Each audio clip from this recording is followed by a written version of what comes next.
luz desde el santuario. ¿Cuál es esa luz que recibimos desde el santuario celestial? ¿Y de qué manera la obra de Cristo Jesús desde el santuario celestial garantizan el restablecimiento de nuestra relación con el cielo? Estas son algunas de las cosas que hoy día veremos en el estudio de nuestra lección.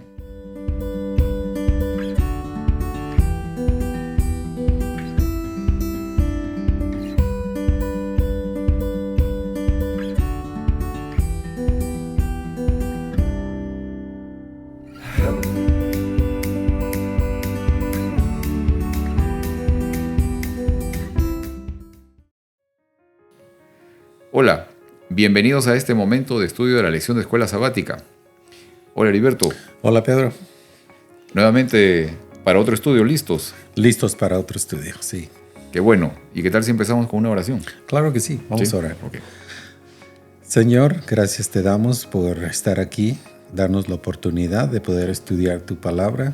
Y ahora que estudiamos acerca de tu santuario y las verdades que se encuentran en él y la esperanza que nos dan de tu segunda venida, pedimos una porción de tu Santo Espíritu para que nos ayude a entender las verdades que en el santuario se encuentran y cómo podemos aplicarlas en nuestras vidas. Bendice a nuestros oyentes para que sea una bendición para ellos también. En el nombre de Cristo Jesús. Amén. Amén. Y tenemos la lección número 8 y justamente el título de la lección es Luz desde el santuario. Y quiero leer el libro de Daniel, el capítulo 8, los versículos 13 y 14. Y leo de la nueva versión internacional. Escuché entonces que uno de los santos hablaba y que otro le preguntaba: ¿cuánto tiempo va a tardar lo anunciado en esta visión? El sacrificio diario, la rebeldía desoladora, la entrega del santuario y la humillación del ejército. Y aquel santo me dijo: va a tardar 2300 tardes y mañanas, después de eso se purificará el santuario. Esto es un poco lo que estuvimos viendo en parte la semana pasada, Heriberto. Así es. Sí, el anuncio justamente de esta profecía, la profecía de tiempo más larga que hay en la Biblia, y que tiene que ver con un evento justamente que llega o que marca el inicio de lo que entendemos es el fin de la historia de la humanidad, o por lo menos es el inicio de este proceso que va a llevar a la venida del Señor.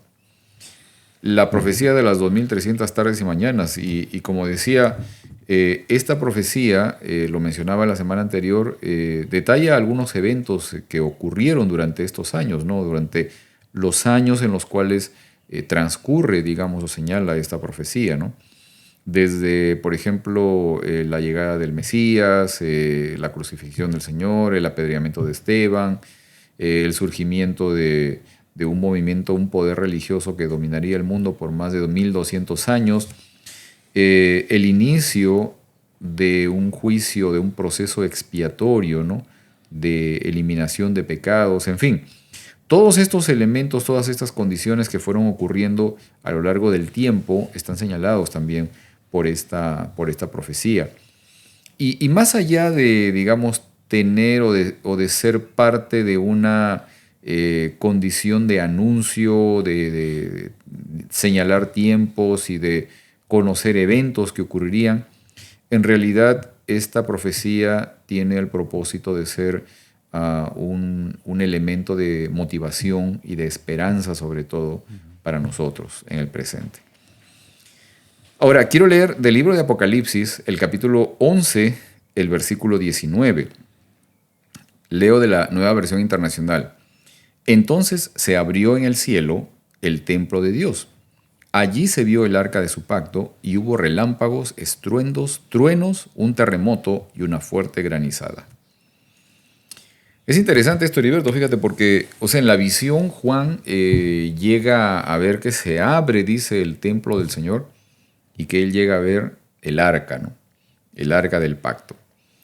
Y debemos recordar también de que el arca del pacto estaba, digamos, dentro de lo que significaba el santuario terrenal, el santuario, como vimos la semana anterior, que estaba en el antiguo Israel, en el desierto, en el tabernáculo construido en el desierto, esta arca del pacto estaba ubicada, estaba localizada, siempre estaba, digamos, había sido puesta en un lugar, en un espacio considerado el lugar más santo dentro del santuario, ¿no? En algunas versiones la Biblia lo señala, lo menciona como el santo de los santos, ¿no? ¿Okay? Que es el espacio más santo, ¿no? El lugar santísimo, ¿okay? Que lo conocen otras versiones, en fin. Es el espacio donde en diferentes ocasiones se manifestaba la presencia de Dios, incluso allí, ¿no? ¿Okay? Ahora, debemos recordar algo que es muy interesante, o sea, en realidad el hecho de la existencia de un templo, de un santuario, de un tabernáculo en la tierra, y de que existiera un espacio dentro de este tabernáculo, digamos, muy santo, en realidad el único propósito era que Dios quería siempre estar en medio de su pueblo, o sea, quiere habitar entre nosotros, o sea, junto a nosotros. Ese era el propósito realmente, ¿no? Ahora, habían diferentes actividades que se realizaban en el santuario, pero había una actividad en particular una vez al año, que es lo que mencionamos también la semana anterior, que es el tema de la expiación, el día de la expiación, ¿no? Lo que hoy todavía los judíos celebran como el Yom Kippur, el día de expiación, el día del perdón, en fin. Esto, digamos, era lo que se realizaba en el tabernáculo terrenal. Pero nosotros entendemos por la palabra de que el tabernáculo que existía en el desierto en realidad era un símil, era una imagen, ¿no? Un símbolo, digamos, una forma de ser un modelo de un objeto, de un lugar original, digamos, que existía en el cielo. O sea, el verdadero tabernáculo existe en el cielo. Ahora, ¿por qué será importante o de qué manera, digamos, podemos entender la importancia de la aparición del arca del pacto en la visión que tiene Juan? O sea, porque Juan está, digamos, entrando a una visión donde el Señor ya toma la iniciativa para poder poner fin al pecado en el mundo. O sea, poder llegar a eliminar completamente aquello que conocemos como el pecado en la humanidad. Y dentro de esta visión, él ve que el templo de Dios se abre y él ve el arca del pacto. Ahora, ¿qué papel, no? ¿Qué papel cumplía el arca del pacto en el proceso de la expiación de pecados? Okay. ¿Recuerdas eso, Heriberto? Sí. Sabemos que en este día, en la ocasión que significaba el arca en el lugar santísimo, o sea, estaba en un lugar, lo que se era considerado como el lugar más santo, el lugar santísimo, donde está la misma presencia de Dios. Ahora, lo interesante es lo que se encuentra en el arca, qué es lo que significa. Okay. Sabemos que la Shekinah estaba por encima del arca. Okay. La misma presencia de Dios estaba sobre eso, sobre el arca. Ahora, lo que significa en realidad para nosotros hoy en día, podemos ver simplemente dándole el significado de las cosas que se encuentran dentro del arca. Y vamos a mirar, yo creo, más adelante los artículos que se encuentran ahí. Pero uno de los artículos es en realidad la ley de Dios, el carácter de Dios, lo que significa Dios. Eso es muy significativo porque sabemos ahora que, como dijiste tú, esto fue una copia de lo que se encontraba en el cielo. Así es. A Moisés se le dio los planos para que se hiciese sabemos que este santuario era portátil. Sí, o sea, sí. Mientras ellos navegaban, iban por el desierto, ellos lo desamblaban y lo transportaban a donde quiera que ellos se movían. Claro. Ahora, este es significativo porque Dios quiere vivir con nosotros. Amén. Esa fue la razón por la que le dijo que le construyeran un santuario, porque Dios es un Dios social. que le gusta estar con las criaturas que Él creó. Claro. A veces es lo que pasa, que nosotros perdemos ese sentido. Como hoy ya no se encuentra como antes los judíos tenían su forma de decir, bueno, ya sabemos dónde se encuentra Dios, está en el santuario. ¿Cómo es que nosotros ahora podemos sentir esa misma paz, esa misma sentido de dirección? Muchas de las cosas que nosotros sentimos hoy es, yo no veo a Dios, yo no siento a Dios. ¿Dónde está Dios? Dios me escucha. Y yo creo que eso lo hizo en realidad para ellos, para decir, yo existo y estoy con ustedes. Claro. Ahora nosotros podemos tener ese mismo sentimiento porque sabemos que Dios está con nosotros. ¿Cómo? Sabemos que el Espíritu Santo vive dentro de mí, ¿verdad? Nosotros somos un espíritu, podemos ser un santuario vivo en sí. Okay. Aún más que un santuario como lo tenían los israelitas, ahora es más personal. Okay. Ahora, habían algunos eventos, como mencionábamos la semana pasada, ¿no? Eventos que ocurrían día a día, pero había un evento particular. Durante todo el año había un día en particular que había un evento muy significativo dentro de las actividades del santuario. Ahora, incluso el sacerdote tenía que prepararse adecuadamente. O sea, el sacerdote, para poder realizar esta actividad, porque era el único día en que el sacerdote podía ingresar hasta el lugar más santo dentro del santuario. O sea, no había otro día en el año, no les estaba permitido a ninguno, y solamente le estaba permitido al sumo sacerdote, al sacerdote principal, poder entrar al espacio más santo, donde estaba el arca también, y allí lo hacía una vez al año. Ahora, esto tenía este ingreso a este lugar era con un propósito, o sea, tenía una función. Bueno, el sacerdote en sí se preparaba, ¿no? Aparte de bañarse y ponerse una ropa especial preparada para esa ocasión en particular, el sacerdote llevaba también el incienso que tomaba del altar y el fuego, que también, o sea, lo llevaba hasta allí. Hacía un sacrificio de un becerro por él y por su familia, ¿ok? Para pedir perdón por sus pecados. Y aparte de eso, se escogían a 2 animales, 2 chivos, ¿no? Era lo que se elegían, 2 machos, y se echaban suertes. Uno de ellos representaba a Jehová y el otro representaba al enemigo. El chivo que representaba a Jehová era sacrificado. El chivo que representaba al enemigo era mantenido con vida, pero al final de este proceso, el sacerdote venía e imponía las manos sobre este chivo y de manera simbólica recibía todos los pecados acumulados durante el año. O sea, este chivo era en realidad una forma de simbolizar que algún momento el verdadero acreedor, el verdadero dueño de los pecados de la humanidad, los recibirá nuevamente. Y era entonces eliminado, ¿no? Era expulsado al desierto. Había una persona en particular preparada para esta ocasión, tomaba el chivo y se lo llevaba lejos del campamento donde era abandonado, ¿no?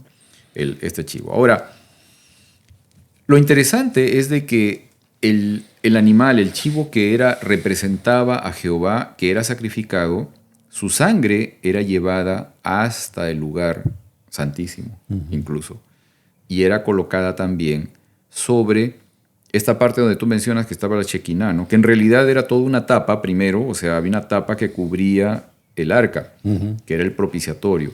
Sí. Sobre esta tapa, que donde estaba también el Shekinah, que era un área en el espacio donde habían 2 ángeles cubriendo, protegiendo esta zona, allí a veces se manifestaba la presencia de Dios. Pero lo interesante es de que la sangre de este animal cubría también esta parte, esta zona de tapa, que era la tapa del arca. ¿Okay? Ahora, como mencionabas, Heriberto, o sea, dentro del arca habían algunos objetos, ¿no? ¿Cuáles eran estos objetos que estaban allí, ¿no? Tú mencionaste uno de ellos, que era las tablas de la ley, o sea, las tablas de piedra de la ley, pero habían otros 2 objetos más todavía que estaban allí, ¿no? Uno era la vara de Aarón, que reverdeció, y el otro era el maná. Ok. Ahora, tú mencionabas el tema de la ley, ¿no? Y creo que en este caso la lección lo menciona, ¿no? El autor de la lección menciona esta parte sobre la ley, haciéndola destacar sobre las demás, creo que todos los elementos, todos los objetos que estaban allí tenían un propósito en particular, Exacto. o sea, no solamente la ley, ¿ok? Exacto. Y eso es muy importante de poderlo considerar. Ahora, definitivamente, la ley moral es parte del plan de Dios para nuestras vidas. O sea, es una forma de manifestación de quién es Dios también, o sea, de cuál es su carácter, ¿no? Y es la forma que el Señor quiere también que nosotros podamos mostrar a través de nuestra vida la forma de cómo nos podemos relacionar con Él y cómo nos podemos relacionar con nuestros semejantes. ¿Ok? Por eso existe este conocido 10 mandamientos, decálogo, ¿no? La ley moral, que es la que rige, digamos, de forma básica la forma de relación entre nosotros y de nosotros con Dios. ¿Ok? Pero aparte de eso también estaba, como mencioné, por ejemplo, la vara de Aarón. La vara de Aarón que reverdeció. Y es interesante porque esta vara es una vara de almendra. ¿Sabías eso? No se ve que era de Ok, almendra. era una vara de almendra, o sea, el árbol es almendra. Y la vara que reverdeció tenía 3 elementos en su reverdecer, porque obviamente como toda vara, para ser usada como bastón, es una vara seca, o sea, no tiene vida realmente, ¿no? Pero en este caso particular, o sea, la vara reverdeció y tenía 3 elementos importantes, o sea, tenía brote, o sea, tenía una yema, tenía flor y tenía fruto. ¿Ok? Ahora, es curioso porque yo no conozco demasiado de botánica, no sé demasiado de plantas, pero los que conocen de plantas y en particular de la planta de almendra, mencionan de que no es posible que existan los 3 elementos al mismo tiempo. O sea, brote, flor y fruto. ¿Ok? Pero en este caso, en la vara de Aarón, que reverdeció, existían estos 3 elementos, o sea, el brote, la flor y el fruto. Porque normalmente en cualquier planta, o sea, también nosotros podemos ver de que primero hay un brote, después sale la flor y después la flor genera un fruto. Okay. O sea, cuando está el fruto, en realidad ya no hay más flor. O sea, normalmente es así. Pero en este caso, en el caso de la vara, los 3 elementos estaban presentes. ¿Ok? Ahora, aparte de eso, también estaba el maná del desierto, que era el alimento que el Señor les había dado, ¿no? Y digamos, este elemento, el maná, era una representación del sustento de Dios, o sea, de la intención de Dios de sustentar a sus hijos, ¿no? ¿Ok? En medio de cualquier situación, o sea, donde no hay alimento, el Señor les estaba proveyendo lo necesario para que puedan vivir. La vara de Aarón, una forma de manifestar la guía, el liderazgo, la autoridad de Dios con su pueblo, con sus hijos, ¿no? Y obviamente la ley moral, digamos, una forma de vida, ¿no? Una forma de vida que representa en parte también el carácter de Dios en nuestras vidas. Ahora, hay algo interesante, Heriberto, en todo esto, porque si nos damos cuenta, estos 3 elementos, de una o de otra manera, fueron quebrantados o fueron rechazados por la humanidad, por los seres humanos. O sea, tanto la ley moral, tanto el liderazgo, la autoridad de Dios, tanto el sustento de Dios para con sus hijos, de alguna o de otra manera fueron, como digo, rechazados, separados, quebrantados, no fueron mantenidos. O sea, esto es algo que ocurrió. Ahora, es interesante que estos 3 elementos, esos 3 objetos, estaban guardados dentro del cofre del arca. Y sobre este cofre, la tapa, que es el propiciatorio, donde mencionaste que a veces se manifestaba la presencia de Dios justamente. Pero es curioso un detalle más. ¿Qué es lo que pasaba el día de expiación? Cuando el sacerdote ingresaba una vez al año hasta el lugar santísimo. Llevaba la sangre del chivo que representaba a Jehová. Y esta sangre la esparcía sobre esta tapa, sobre el propiciatorio. Así es. Fíjate que este elemento, o sea, esta condición, nos hace ver una cosa muy particular, ¿no? Y es el hecho de que el Señor no solamente, quiere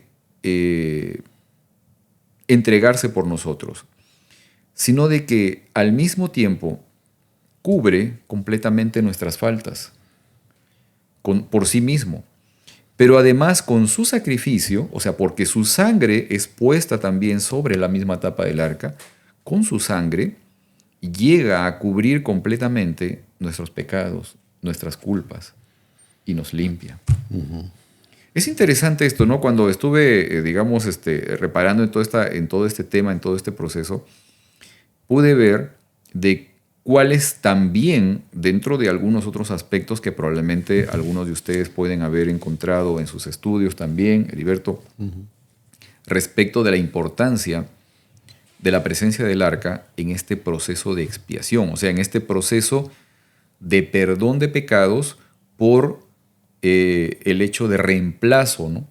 De alguien que cubre, que paga por las culpas de otro. O sea, eso es lo que representa realmente la expiación. O sea, la expiación es el ser perdonado porque alguien más paga por la responsabilidad de otro.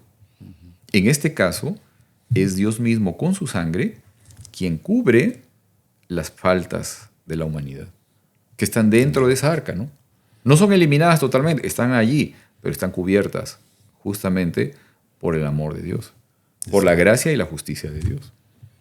Así es. Es interesante todo esto y no sé si a nuestros amigos también les puede llamar la atención justamente este aspecto, ¿no? Que en este proceso de expiación, en realidad, lo que debemos notar es de que es el Señor mismo quien toma el lugar del pecador para poder cubrirlo, para poder limpiarlo, ¿no? Para poder justificarlo frente a cualquier otra situación. ¿Okay? Ahora quiero leer del libro de Hebreos, el capítulo 9, los versículos 23 al 28. Y quiero leer de la versión Palabra de Dios para Todos esto. Estas eran copias de las realidades que están en el cielo y tenían que limpiarse con sacrificios de animales. Pero las realidades del cielo exigen mejores sacrificios. Porque Cristo no entró al lugar santísimo hecho por los hombres, que solo es copia del verdadero, sino al cielo, y está presente allí delante de Dios para pedir a nuestro favor. Cristo se ofreció a sí mismo, pero no muchas veces como lo hace el sumo sacerdote aquí en la tierra.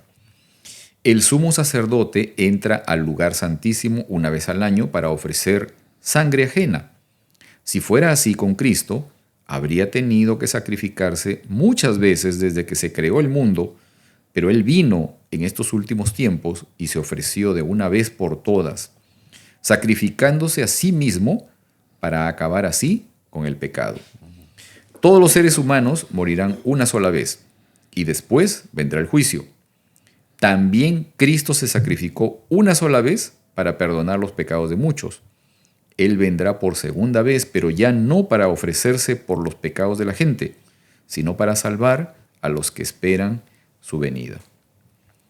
Esto es muy significativo y tal vez para nuestros amigos que no están familiarizados con esta figura, esta idea que propusimos incluso la semana pasada que presentamos, del hecho de que el santuario, el templo, el tabernáculo que existía en el antiguo Israel, que se describe en la Biblia, en realidad es una imagen, ¿no? Es una maqueta, en realidad es una representación, ¿no? De un original que existe en el cielo. Aquí lo está mencionando justamente. Y también, o sea, las funciones, las actividades que se realizaban en ese santuario, en la tierra, en la antigüedad, que hoy ya no existe, ese santuario, también, digamos, las funciones de ese santuario son una copia de un original, de actividades originales que se están llevando a cabo en el cielo. Por eso es de que aquellos que antes de 1844 estudiaron el libro de Daniel llegaron a esta conclusión, ¿no? Después de haber pasado por esa amarga experiencia de que el Señor no vino cuando ellos pensaron que iba a regresar, al estudiar todo esto, concluyeron justamente de que estos eventos de purificación del santuario no se daban en la tierra, sino que se daban justamente en el santuario original que existe en el cielo. Y ese es el proceso que se está dando en este momento también. Ahora, nosotros entendemos que nuestro Dios es un Dios de amor y que busca redimirnos también, ¿no? Restablecer la relación perdida con nosotros. Ahora, ¿cómo entendemos entonces el hecho de que Jesús es nuestro mediador con Dios? O sea, a veces me pongo a pensar, ¿no? ¿Necesitará Dios que alguien esté en medio para que lo pueda frenar y no castigarnos, destruirnos por el hecho de ser pecadores, ¿no? O sea, ¿por qué es que nosotros necesitamos que Jesús sea nuestro mediador? ¿De qué manera Jesús es un mediador delante de Dios, ¿no? Interesante, Pedro, porque la realidad es que nosotros somos pecadores. Ok. El pecado ha existido desde que Adán y Eva desobedecieron, y nosotros heredamos ese pecado, más nosotros empezamos a pecar por nosotros mismos. Ahora, eso nos hace merecer la muerte por el simple hecho de que somos pecadores y nos hemos separado de Dios. Así es. Pero sin embargo, Dios en su misericordia reveló este plan, donde su Hijo, Cristo Jesús, estuvo desde los principios de la fundación, antes de la fundación del mundo, a morir por nosotros. Ahora, ese plan se lleva a cabo y podemos decir, el método, la forma en que se lleva a cabo lo miramos en el santuario. Okay. Desde un principio hasta un final. Miramos cómo el tema del santuario es muy extenso porque se aplica en el tiempo de los israelitas el significado que era. Ahora, el significado que tiene para nosotros hoy en día también tiene aplicación. Nosotros, okay, como el templo de Dios es nuestro cuerpo, así como el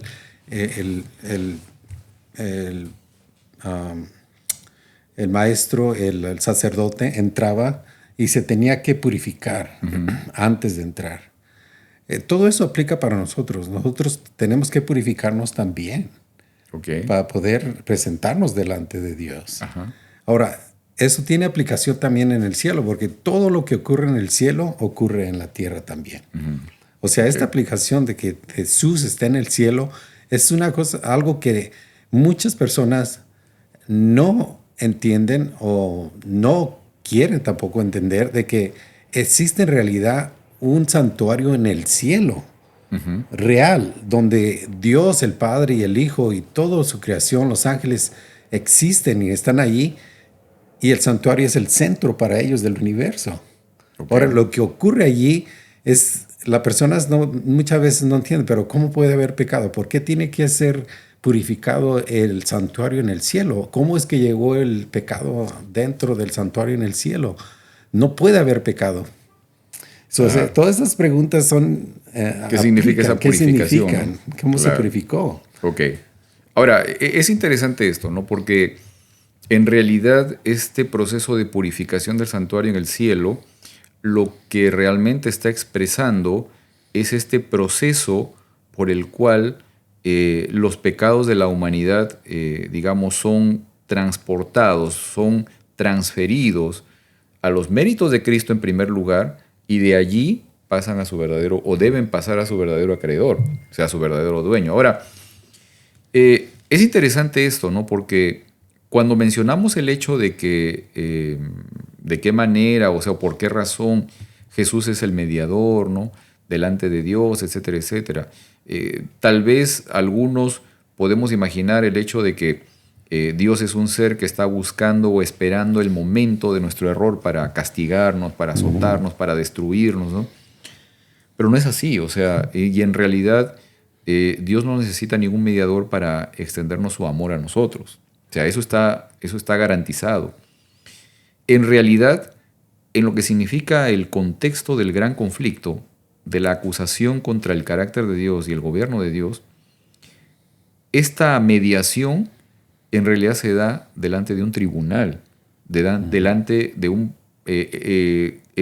elemento de un contexto legal, o sea, donde aquel que nos representa, porque eso es interesante, o sea, Jesús adquirió nuestra propia naturaleza, se hizo uno como nosotros, y siendo uno como nosotros, llegó a cumplir aquello en lo que Adán falló, o sea, de ser leal a Dios, de poder realmente mantener y representar la verdadera imagen de quién es Dios. Exacto. Ahora, hay leyes en el cielo que existen y que Dios mismo dentro de su justicia no puede, digamos, obviar, ¿no? Dentro de la prerrogativa de Dios, Dios permite, debido a esta acusación, debido a este proceso legal, que sus capacidades, sus poderes, sus facultades se vean de cierta manera limitadas, justamente para que no exista ninguna duda respecto a que Él realmente es un ser justo, que esto es parte de lo que el calumniador señaló, que Dios no es justo, ¿no? Ahora, por ejemplo, ¿no? Dentro de esas leyes que existen en el cielo, hay algunas que nosotros conocemos, por ejemplo, sin derramamiento de sangre no hay remisión de pecados, ¿no? O que el pecador irremediablemente debe morir. O sea, estas cosas existen como leyes en el cielo, ¿ok? Y nosotros las conocemos. Ahora, dentro de este proceso, para poder llegar a cumplir con las leyes, ¿ok? Porque Dios mismo es exigido, debido a la acusación contra Él, de cumplir la ley. Para poder entrar en este proceso de cumplir con la ley, pero al mismo tiempo ser un Dios que puede rescatar a la humanidad o a los seres perdidos, extraviados, alejados de Él. Entonces, para cumplir adecuadamente con estos dos aspectos, Dios mismo a través de Cristo se entregó como el pago de rescate a la humanidad. Amén. Eso es lo que entendemos nosotros, ¿no? Eso es lo que vemos. Justamente cuando les mencionaba el hecho de que la sangre de este animal que representaba a Jehová venía y se cubría también la tapa del arca, esto ocurre en el cielo porque Cristo mismo es quien muestra la evidencia de su acción, ¿no? De su entrega como ofrenda, como sacrificio, como pago por el rescate de nosotros. O sea, esto es lo importante, ¿no? Ahora, ¿qué importancia tiene el día de la expiación en nuestra vida actual, ¿no? O sea, ¿por qué será importante reconocer, aceptar y confiar sobre todo en la acción de Cristo Jesús en el santuario celestial? Ahora. Hoy en día yo creo, Pedro, que nos debe de ser reflexionar de nuestra actitud personal que nosotros tenemos hacia el pecado, principalmente. ¿Qué es lo que está causando? Así es. A veces pensamos que nuestras acciones no tienen consecuencia, pero todo lo que hacemos tiene consecuencia. Claro. Y alguien tiene que pagar por ese pecado que nosotros cometemos. O sea, si nosotros nos realizamos el dolor que nosotros causamos, porque hoy en día la actitud es mi cuerpo, es mi decisión y yo voy a sufrir las consecuencias. En realidad no es así. Claro. Principalmente los que están a nuestro alrededor sufren las consecuencias, más Dios está tomando esto en cuenta. Claro. Para que tal vez nuestros amigos puedan entender esta parte de lo que estás mencionando, Heriberto, o sea, me parece muy significativo, ¿no? El hecho de, digamos, la transgresión de la ley, pongámoslo de esa manera, ¿no? Ya, porque tal vez, digamos, hablar de pecado es hablar también de una desfiguración en mi percepción respecto de quién es Dios, ¿ok? Pero pongámoslo como la transgresión de la ley. Ok, la transgresión de la ley, digamos, ok, es algo que es mi responsabilidad. Yo soy culpable. Perfecto. Pero las consecuencias de esa transgresión muchas veces no solo impactan en mi vida, sino impactan en las personas que me rodean también. Exacto. O sea, ese es el problema, ¿no? Y esa es la realidad respecto del pecado. O sea, que el pecado no solamente, digamos, va a tener una consecuencia directa en la persona que comete el pecado, sino que lamentablemente también impacta o afecta no solo a esa persona, sino al entorno de esa persona. Exacto. Por lo menos a las personas que están más cerca de esa persona, exacto, del pecador, ¿no? Así es. Y eso es lo que el Señor justamente busca corregir, evitar, ¿no? Exacto. Otra de las cosas que nos ayuda a nosotros a entender el proceso y cómo nos afecta es que debemos de confiar en cómo es que Cristo está intercediendo por nosotros. Podemos O sea, confiar en eso, ¿no? debemos de confiar. Ok. O sea, nuestras acciones tienen un efecto, una causa y una consecuencia, pero la consecuencia más grande es el daño y cómo es que Dios está tratando estas transgresiones. Ajá, En ajá. realidad tienen efecto en el cielo, Claro, ¿verdad? claro. Y Dios es el que intercede. Cuando nosotros pedimos perdón sinceramente y nos arrepentimos y nos volvemos hacia atrás y no dejamos de hacerlo, entonces eso no borró el pecado. El pecado tuvo consecuencias y Dios tiene que interceder por ese pecado. Así es. Así Para es. decir que Dios lo cubrió delante del Padre, decir, sí, Heriberto pecó, hizo esto, pero él se arrepintió sinceramente y no lo volvió a hacer y reconoce su falta y yo estoy dispuesto a pagar el precio por esto. Claro, O sea, poner ahora mi sangre sobre la mía claro, claro. y cubrir mi pecado. Exacto, exacto, exacto, exacto. Creo que es un elemento muy importante, ¿no? Poder reconocer esto y confiar en ello. O sea, justamente por eso es la importancia de conocer este proceso, ¿no? De lo que significa este proceso de expiación, ¿no? El día de la expiación que se está dando ahora, porque es importante conocerlo, ¿no? Justamente por Exacto. estas condiciones. Una más, Pedro, que yo Ajá. creo es muy importante, es que una vez que nosotros reconocemos que hemos pecado, pero nos volvemos hacia Dios para que nos dé Él el perdón, ahora lo que recibimos es la paz, Amén, amén. la reconciliación. Así es. Y Así es. nosotros sabemos lo importante que eso viene siendo para nuestra paz espiritual, sabiendo de que en realidad existe un Dios que nos escucha, que nos perdona y no es algo que yo tengo que sentir, lo siento cuando yo creo lo que yo leo. Así es. O sea, es algo real, porque dice que Él nos va a perdonar. Y cuando yo creo eso y yo pido perdón, entonces esa paz regresa a mi alma. Amén. Pero si encubro mis pecados, entonces lo opuesto, así como ocurrió con David, Ajá, no hay paz. que no tenía paz. Claro, ¿verdad? claro. Esto es fundamental, o sea, también para nuestros amigos, ¿no? Poder recordar esto, de que la justicia de Dios no busca sancionar, no busca castigar, o sea, no es una justicia punitiva como la humana. En realidad la justicia de Dios busca restaurar, busca restablecer la relación con sus criaturas. Así Eso es lo fundamental, ¿ok? Poder reconocer esto, ¿no? Que la justicia de Dios busca restaurar y restablecer una relación rota, ¿no? Poderla unir nuevamente, poderla religar, ¿no? Sí, restablecer ello. Ok. Quiero leer del libro de Mateo el capítulo 25, los versículos 10 al 12. Algo muy interesante, de la Nueva Versión Internacional esto. Dice, mientras iban a comprar el aceite, llegó el novio. Las jóvenes que estaban preparadas entraron con él al banquete de bodas y se cerró la puerta.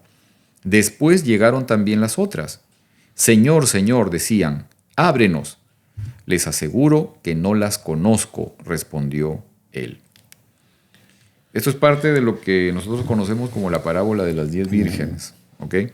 Y es, digamos, un plano muy interesante estos últimos versículos que acabamos de leer, porque aquí se marca quizás una diferencia en la relación que tiene el esposo, el novio que llega, con el grupo que ya está dentro de la fiesta, de la reunión, con ese otro grupo que se tardó y que no pueden entrar, ¿no? Porque les faltó el aceite, ¿ok? Hay una forma distinta de relacionarse con ellos y ahí lo expresa, ¿no? O sea, ¿por qué la relación con estos grupos, con estos dos diferentes grupos, es tan diferente, ¿no? ¿Por qué esa relación es distinta, ¿no? Con uno y con otro? Pero yo creo que en este caso es uno de los textos que a mí me hace reflexionar muchas veces, porque no nos queremos encontrar en esa misma situación, Claro. de las vírgenes que llegan tarde. Claro. Y uno piensa, pero no es gran cosa, es simplemente porque llegaron un poco tarde. Ajá. Pero en realidad sabemos que algo más importante está ocurriendo. Claro. Especialmente, y esto nos llama a nosotros hoy en día, Pedro, porque yo creo que esto nos llama, si yo, ¿cómo se llama la persona que pone siempre, deja de hacerlo, no lo hace lo que debe de hacer? Procrastinar. Procrastinar, ¿no?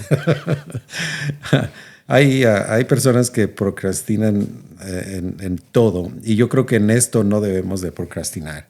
Cuando Dios nos llama y nos dice, porque estas vírgenes sabían que venía el esposo. Claro, todas. Todos sabían. Todos en realidad, sí. Pero las otras estaban listas. Ellas no procrastinaron, no esperaron. Ok. Ellas se llenaron de aceite, o sea que viene siendo el Espíritu Santo. Ok. Las otras dijeron, no, si se me acaba, pues le pido a Alguien más. mi compañero. Yeah. Y esto es una realidad, en serio, porque muchos queremos esperar hasta el último momento para hacer la decisión. Ok. Hay algo aquí interesante, o sea, en el versículo, la última parte del versículo que menciona Mateo, ¿no? Y dice, les aseguro que no las conozco, dice, ¿no? O sea, las que están acá sí las conozco, pero a ustedes no las conozco. Ok. Esta parte me deja ver un elemento muy importante en la relación de este personaje, ¿no? Que nosotros reconocemos que es el Señor. O sea, cuando viene, ¿cuál es la relación que ha mantenido con un grupo y con otro? Exacto. Con los que tienen el aceite y con los que no lo tienen. Con los que tienen el Espíritu Santo y con los que no lo tienen. O sea, hay un tema de conocimiento. Exacto. Pero también esto viene siendo ellos han procrastinado tener una relación con Jesús. Ok, eso es lo importante, ¿no? Eso es lo que está pasando. Exacto, Bueno. eso es lo importante. Ahora, en esta parte creo que hay un elemento fundamental, ¿no? O sea, porque, fíjate, Heriberto, o sea, yo no sé, tal vez nuestros amigos puedan pensar de una manera distinta, tal vez tú no estés completamente de acuerdo conmigo o no lo sé. Bueno, yo creo que el estudio de la palabra es necesario, es importante, es fundamental y es necesario prestarle la atención debida, ¿ok? Ahora, a través del estudio de la palabra, yo puedo conocer acerca de Jesús, pero no necesariamente voy a conocer a Jesús. A Jesús lo voy a conocer en base a una relación con la persona de Jesús. Y eso tengo que vivirlo cada día. O sea, eso en realidad es un proceso y es una necesidad de relación, como digo, con la persona. No necesariamente lo voy a poder encontrar en el estudio de un libro, de una palabra. O sea, como digo, no es que esté mal, obviamente es necesario, porque allí yo empiezo a conocer de Jesús. Pero para conocer a Jesús, yo tengo que relacionarme con Él. Y esto lo miramos otra vez, ¿no, Pedro, en la relación entre un matrimonio? Ajá. Porque cuando nos casamos hicimos un contrato de matrimonio, pero no nos conocemos. Exacto. Hasta que no vivimos por tiempo y a veces por décadas, Exacto. que aún todavía no llegamos a conocernos totalmente. No llegas a conocer a la Nunca. persona, ni te conocen a ti tampoco. Exacto. Es un elemento real, o sea, es así, Exacto. ¿no? O sea, pueden pasar muchos años y en realidad tú te das cuenta con el tiempo, o sea, yo me he podido dar cuenta con el tiempo con respecto a mi esposa, o sea, de que la sigo conociendo, ¿no? O sea, es un proceso en realidad y sigo conociéndolo, ¿no? O sigo conociéndola. Entendemos de que los ángeles siguen tratando de conocer más respecto del carácter de Dios. O sea, todo lo que ocurre incluso en este mundo es un libro abierto para ellos porque siguen estudiando y siguen aprendiendo más respecto de quién es Dios, ¿no? Y esta es la parte fundamental, o sea, este es el elemento clave. Eso no lo encuentras en un libro, eso es un proceso de relación. Exacto. Eso es un elemento de relación y debemos relacionarnos con la persona de Cristo Jesús. Amén. Ahora, al final de esta parábola, o el final de todo caso de esta parábola, nos lleva también a este elemento que nosotros conocemos como un juicio, ¿ok? Porque un grupo fue tomado, un grupo que estaba listo fue junto con el esposo, con el cordero, pero el otro grupo no pudo alcanzar eso, porque no estaban listos o no estaban listas. Quiero leer del libro de Hebreos, el capítulo 10, los versículos 9 al 14, de la versión Palabra de Dios para Todos. Dice, luego añade, aquí estoy, Dios. En el libro de la ley está escrito acerca de mí. Vine a hacer lo que tú quieres que haga. Dios reemplaza el primer sistema de sacrificios por el sacrificio de Cristo. Por eso, el sacrificio del cuerpo de Cristo nos hace santos. Él cumplió con lo que quería Dios cuando se entregó por nosotros una sola vez y para siempre. Todos los días los sacerdotes celebraban sus servicios religiosos. Una y otra vez ofrecen los mismos sacrificios que nunca podrán quitar los pecados. Pero Cristo ofreció un solo sacrificio por los pecados, que es suficiente para todos los tiempos. Luego se sentó a la derecha de Dios.